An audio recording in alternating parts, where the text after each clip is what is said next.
Isang mapagpalang araw po sa ating lahat mga kaibigan. Isang recipe na naman po ang nais ko pong ibahagi sa inyo. Ito ay simple at madali lang lutuin at sigurado kong ito ay magustuhan ng mga chikiting.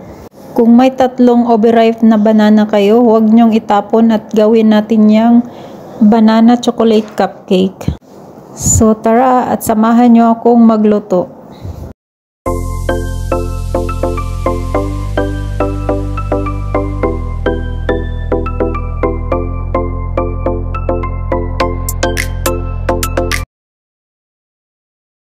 Gumamit ako ng 2 large size na eggs,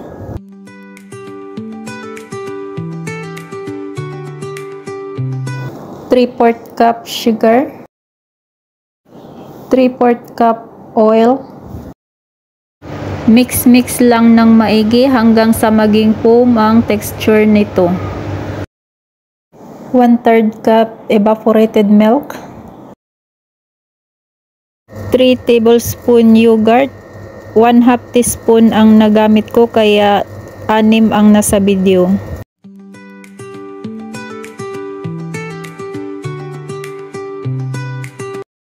One-half teaspoon salt, 1 teaspoon vanilla powder. Mix lang po ulit hanggang sa ma-mix lahat po ng ingredients. Sa isang salaan, nag-add ako ng 1 teaspoon baking powder at 1 teaspoon baking soda, 1 and 1/2 cup flour.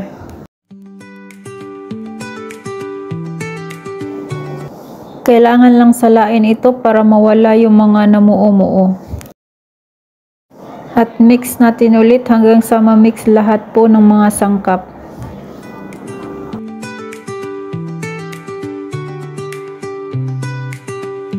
Tatlong overripe banana yung ginamit ko.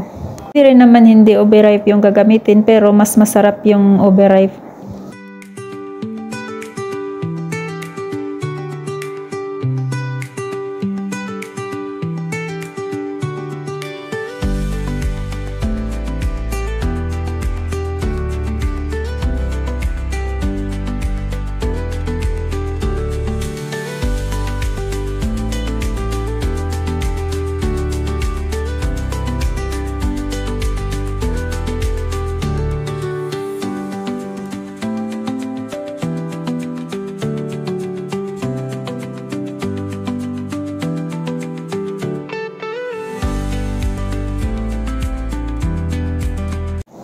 I-mash ko lang siya gamit ang tinidor.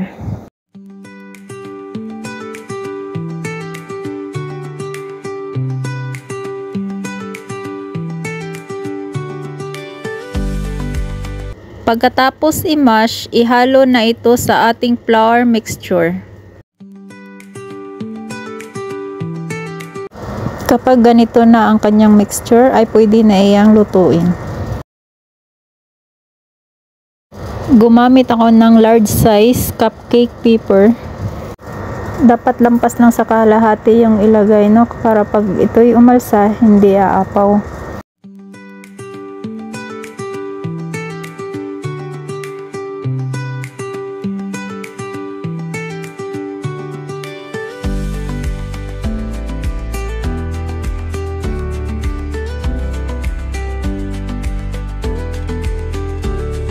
Naglagay ako ng raisins, pwede rin nuts, depende po yan kung ano yung gusto nyong ilagay.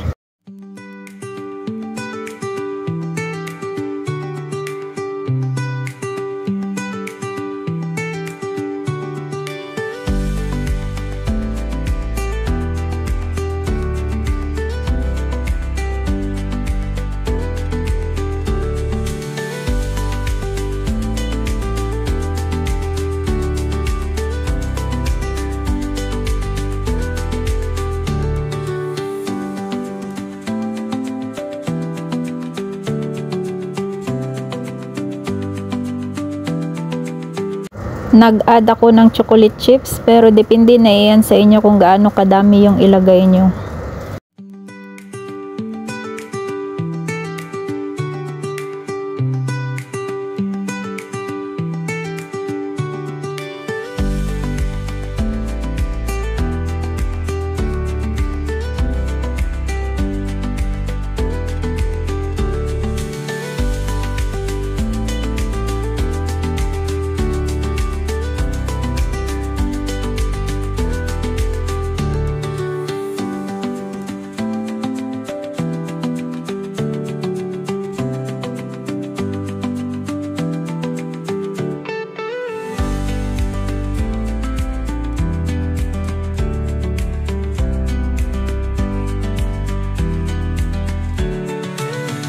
Kailangan siyang itaktak para mawala yung hangin sa loob. Ilagay na ito sa preheated oven. Iluto ito sa 170 degrees Celsius sa loob ng 30 minutes.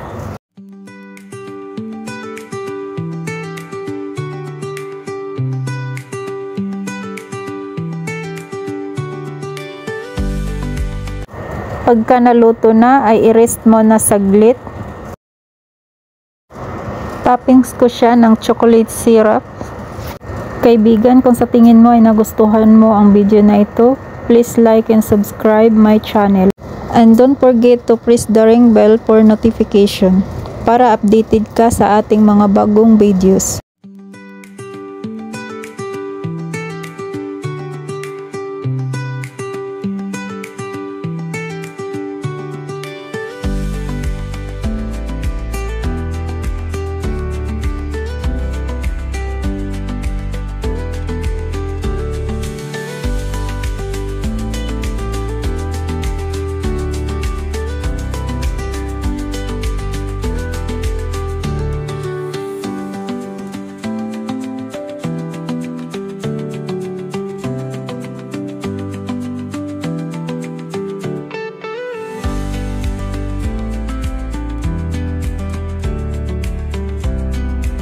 At syempre, para kaaya-aya sa paningin ng ating mga chikiting, nag-add ako ng sprinkles. Subukan nyo ito mga mami at siguradong magugustuhan ito ng ating mga chikiting. Pwede ito pang snacks at pwede rin ito pang baon sa school. Masarap na at healthy pa. Mega love shoutout nga pala sa Team Pasaway at Team Mother Earth.